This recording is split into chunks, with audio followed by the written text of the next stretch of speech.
Okay. Negative sa frozen. Shoulder pain lang. Parang ano dito. Ano daw?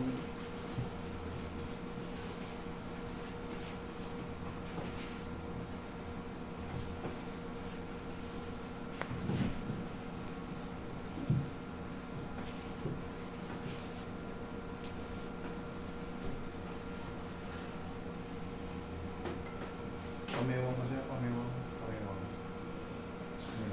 Yan. Yung dalawa.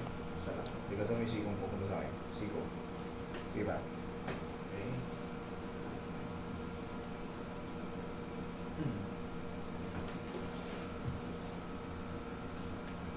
Ano yung mas masakit dito o dito? Ito sa gitna? Sa gitna. Tayo ka, Fer. Sa gitna. Sige, bitawan mo muna yung ano. Yan, okay.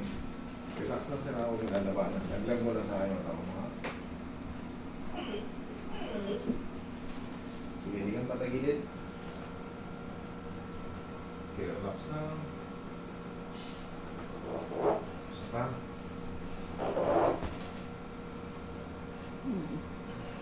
Sabi lang sa'yo. Alam ko may nabitin eh. Kaya inulit ko pa.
Sige, massage mo mga ako.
Yan. Hihina na yung sakit ng balakang mo. Pero it takes 4 to 5 days yung pinaka-perfect na ano, pakiramdam. Ngayon kasi, pag matagal na yan, maaaring may ayos na, pero parang may ano pa rin.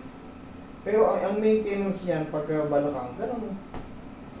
Kanina, di ba narinig mo yung ginanito? Ganito lang din, ano? Pero syempre, nilalagyan namin ng ano, yung tamang pagtulak. It depends kung ano yung ano sa balakang niya, kung ano yung dapat na-adjustin. Para, kasi in-adjust ko kanina sa gitna, ang lakas, di ba? Nabitin, piniktusan ko, pati dun sa L5S1. Okay? Kasi mas more nadadamage yung L4, L5, L5S1 sa ating balakang.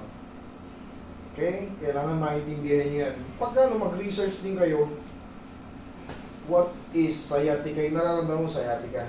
Para makita mo yung anatomy kung ano yung nadadamage sa ating balakang. Okay? Pero pinakamahalaga, tandaan nyo yung moves na ganito. Tapos, kung matuto kayo yung mga stretching, yung ginaganyan, okay yun. Yung mga simpleng stretching, malaking tulong din yun pagka sumasakit pa yung balakang. Okay? Pag galing sa sakit ng balakang, ang tayo nyo sa higaan, tagilid muna. Sige, palagi itong aralin, tagilid. O, tagilid. Tagilid. Tagilid ka. O, tukod mo yung siko mo. Ayan. O, baba mo yung paa mo. Yan ang tamang tayo. Upuan, pero upo. Upo ka na po.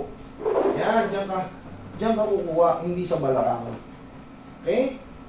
Wait lang. Sa balikat ako, kung marunong. Harap ka sa akin. Harap ka sa akin dyan, harap ka. O, kasama yung kamay. Yan, lakas mo konti. 1, kabilang side.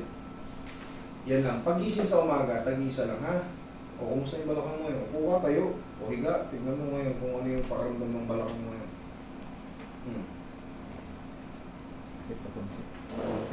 Yan. Masakit pa konti. Okay. Kung konti lang, yun yung sinasabi ko, normal lang yan. Pero, 4 to 5 days, wash out na yan. Konti na lang po. O sobrang sakit pa. Konti na lang. Okay, thank you. Ngayon, yun nga, syempre, normal lang yung trauma because kailangan talaga, pag na-adjust, pakunti na lang. Tapos ipahinga nyo lang, normal lang kung nakikilos nyo. Huwag lang magbuhat ng mabigat. Okay? Tapos 4 to 5 days. Kahit 3 to 4 days lang, wash out na yan. Okay? Kung meron pa, sa loob ng 4 days, Master, sabi mo 4 to 5 days, nandito pa kami yan. Mag-chat kayo lang sa amin. Kahit sa airport tayo magkita, bibray ko ng walang bayad dyan. Okay? Thank you.